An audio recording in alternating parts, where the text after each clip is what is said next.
Hi, everyone. Welcome to SBR Sports Picks. My name is Peter Loshak. This is the Into the Weekend with BetDSI show for college football, Week 11. College football Week 11 underway, and the Saturday card goes tomorrow. Of course, in this show, we talk with Brent, the headlines manager at DSI Sportsbook, about all the notable betting action that he has seen over the week in both college and NFL. And as a special promotion for this show, for new accounts at BetDSI, if you don't have an account at BetDSI and you want to sign up, use the promo code Weekend25, Weekend25, and you'll get an additional $25 free play. That's new accounts at BetDSI. Brent from BetDSI, thanks so much for being back with us. Last week, the Sharps had a solid week, 6-4, according to the plays that you told us about on Friday. Overall in the season, Sharps chugging along. I have them at 61-47 overall on the season. Now, some of those that also includes a couple of games this year where Sharps were on both sides of the game, and they one loss. So that maybe reduces the winning percentage. But overall, 61-47 is the record I have according to your indications of where the Sharps have been this year as of Friday each week. Not too bad, right? I mean, just for sitting around and talking trash between the two of us to come out with winners like that. Yeah, absolutely. Congratulations to the Sharps, whoever they may be, wherever they may be. And let's see what the betting action for this week, college football Week 11, has been so far. There's a bunch of interesting games that I want to talk about. Of course, games involving undefeated teams, and that can always be very interesting as far as how the public's responding, how the Sharps might be responding. First game I want to talk about, though, is the Michigan State-Ohio State game. And Ohio State, of course, coming off of a huge loss, and I'm wondering if the public is fazed by that at all, if they're just coming in, doubling down on Ohio State here, or if maybe the betting action for this game is maybe a little bit lower than normal, than you would normally expect for this showdown, because people aren't quite sure what to make of Ohio State. The line has seen some significant movement. It opened around 16, went down to 14.5 earlier in the week, and I was eyeing that. I was wondering if it was going to actually touch 14. From what I saw, it didn't. Now money is coming on Ohio State all the way back up to 17. What can you tell us about the betting action on this game? Is it what you would expect, or maybe a little bit lower than normal? Actually, the volume is very good on this game. I do want to congratulate you first off, Peter, though. This is one of the rare occasions this week where you've picked three great games where I've got sharp action, or at least pseudo-sharp action in all these games. So kudos to you. But this game, no. I mean, I've got the volume on this game is fantastic. I mean, in terms of this week, just looking at the games across the board, I mean, the three we're going to talk about here: Michigan State, Ohio State, Georgia, Auburn, Notre Dame, Miami. I'll throw in TCU, Oklahoma, Washington, Stanford. Those games this week, already they just got a ton of volume. So it's it obviously makes my job a little bit easier to get that money split when you got more volume. Some of the lower level games, you get runaway action on one side or the other. This game here, though, in terms of the wager count, it's really one-sided, and it is one-sided towards Michigan State. My wager count, which is quite high for a college football game, is 10-1 favoring Michigan State. Wow. So that's a whole lot of volume. Yeah, exactly. That's a whole lot of volume. Very one-sided, favoring Michigan State. But, I kind of take comfort in the fact that a guy who's teetering on the list, kind of like yourself, Peter, he just might make the list one day. He played Ohio State minus 15.5. So I've got what I'm going to call pseudo-sharp action on Ohio State, and a whole lot of public action the other way with Michigan State. So that's kind of he's not a list guy yet, but I definitely take comfort in the fact that I'm going to have to be on the same side as him looking at this game. But isn't that the same guy who was way off taking Penn State against I believe it was Michigan a few weeks ago? So a few weeks, you said we talked earlier that we're hitting like 60% in college football, and you want to talk about one defeat, Peter? No, I'm not counting. That guy's picks are not counted in these because he's not officially on the list yet. But I remember there was one list guy who was big on Penn State that week that they were a big road favorite, and I was on the other side. I was like, all right, we'll see how this turns out. Turned out that Penn State was a terrible play. Is that the same guy? It's not the same guy, but the fact whether it was a terrible play or not. I mean, you look at we did this show last week, right? I mean, Mississippi State was one of those plays minus 28. Line went up to 31. I think then the following day, I think it would close like 34 or something like that. And look what happened to that. So I mean, you can get the best of the number and still lose. Yeah, to any Sharps who took Mississippi State last week, I'm not denying that you're Sharps, but that was a terrible pick. Terrible pick on Mississippi State last week. All right, so pseudo-sharp guys on Ohio State this week, but no actual list guys. Not a list guy, no, but I mean this guy, this is very strong. The guy who played Ohio State, like I said, he's much like yourself. He's almost considered sharp, but just Yeah. not quite there yet.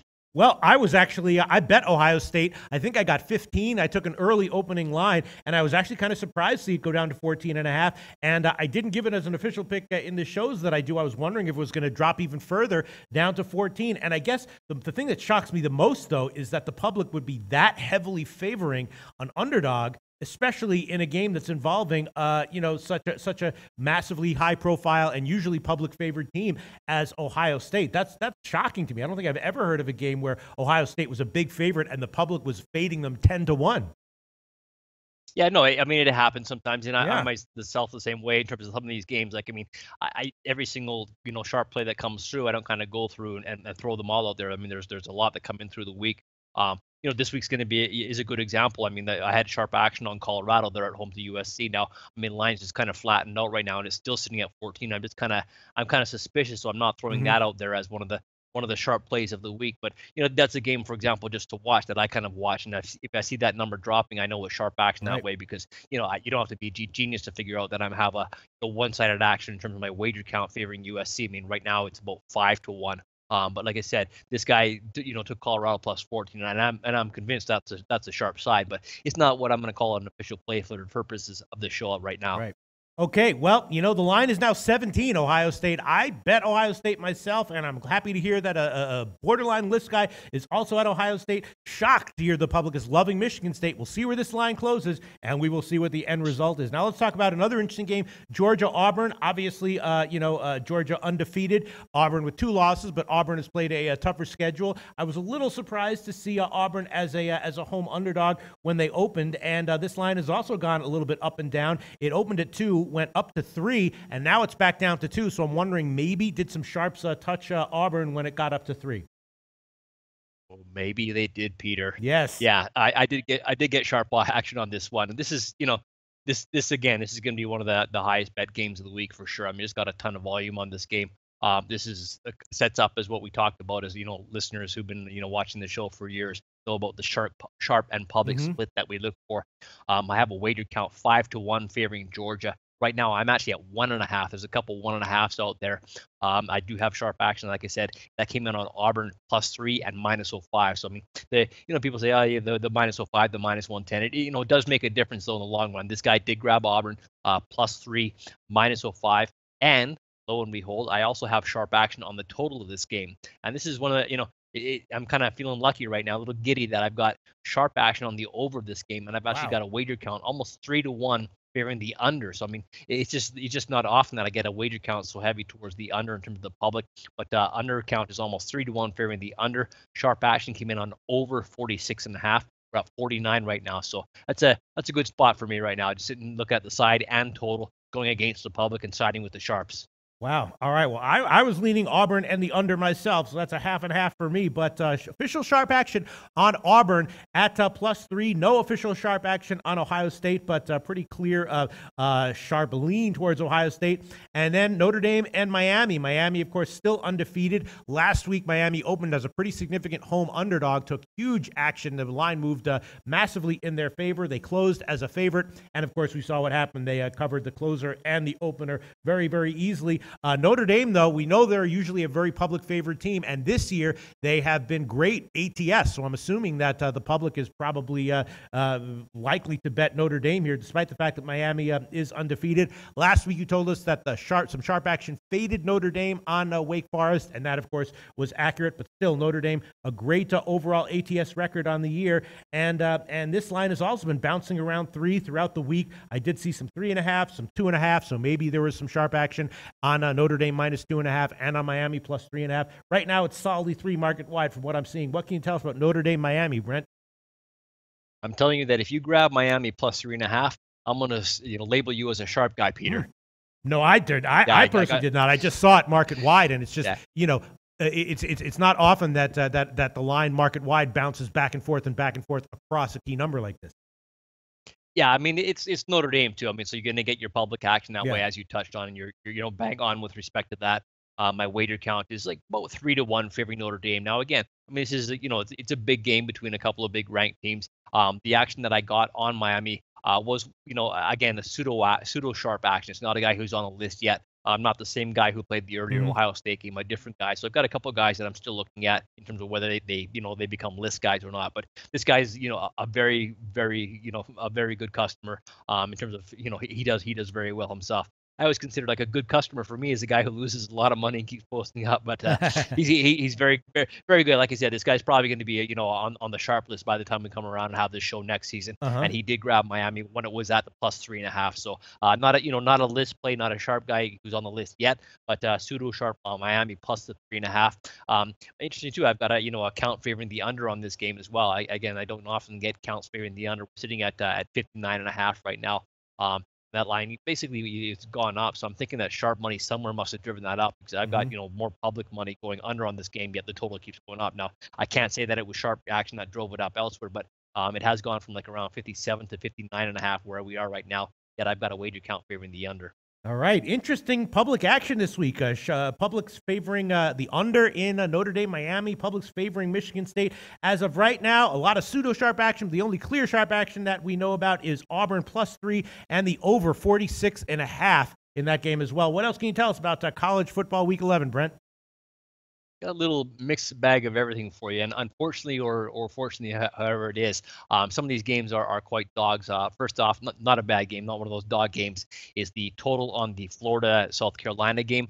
I have sharp action on this one on the under. That came in here under 45.5. So Florida, South Carolina under. I mean, Florida obviously has struggled quite a bit. South Carolina's in decent shape. They're 6-3 on the year, I think it is. So they're a decent football program once again, it seems. And Florida's scored like I don't think they've passed 20 points in their past 4 games. So I kind of I never say part of this show I don't sit here and say, well, yeah, I like that play, I'm going to tell Peter that play, or I don't like that play, I'm going to keep it to myself. I tell you what they play, and they played the under 45.5. But I do kind of agree with this one. It looks like it looks kind of like a decent play in the fact that Florida's had such a hard time scoring points. Charlotte, this is one of those dog games that we talked about that you might not want to sit down and watch, but the Sharps do find value in all these kind of games, and they found value in Charlotte here. Charlotte is on the at home, they were catching 14 when the Sharps came in on Charlotte. Now they're at home to Middle Tennessee State. That line's like 12.5 right now, but Charlotte +14 is where the sharp action came. I mean, Charlotte's sitting here, a team who's 1-8, but hey, the Sharps played it, so it is what it is. Wyoming and Air Force. Air Force game over 48.5 is where I got sharp action on this game. Just taking a look where we are right now. That's all the way up to 53. So this number's climbed, quite a bit already on this one. So over 48.5 is where the Sharps game.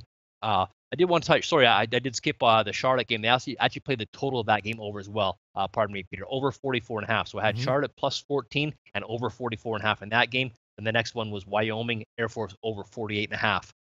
Now down to perhaps one of the dog of all dog games is San Jose State.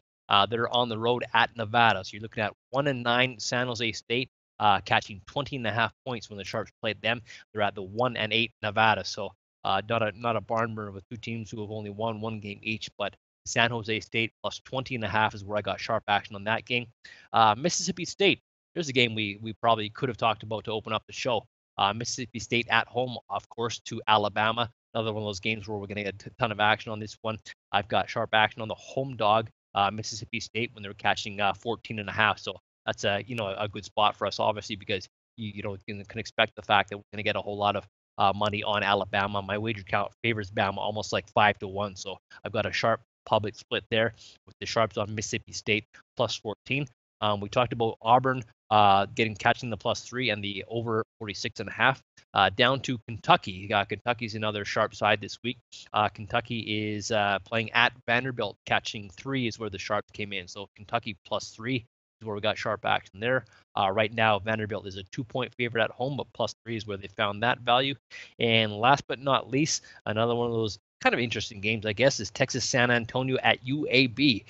Interesting game there in terms of, on paper at least, a couple of evenly matched teams, it seems. And the sharp action came in on Texas San Antonio at home -7. That lines up to 8 right now. So not a ton of marquee games, or a couple dog games in there thrown in, like Charlotte and Middle Tennessee State.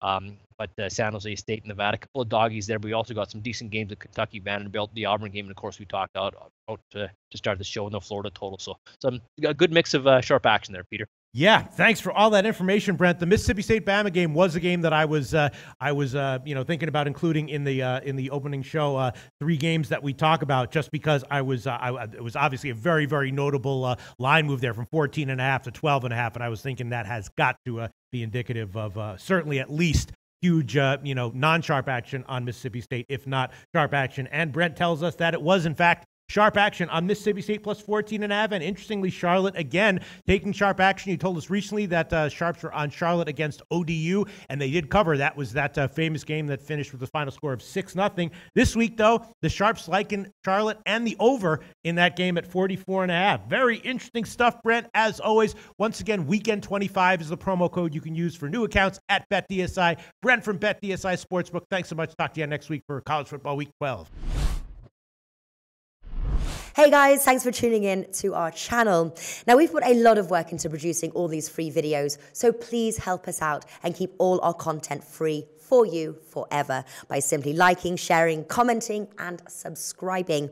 Now, not to mention, a visit to our industry-leading website will warm the hearts of all our SBR employees, especially myself. Now, the links are over there to the left, so do check those out. Thanks for watching.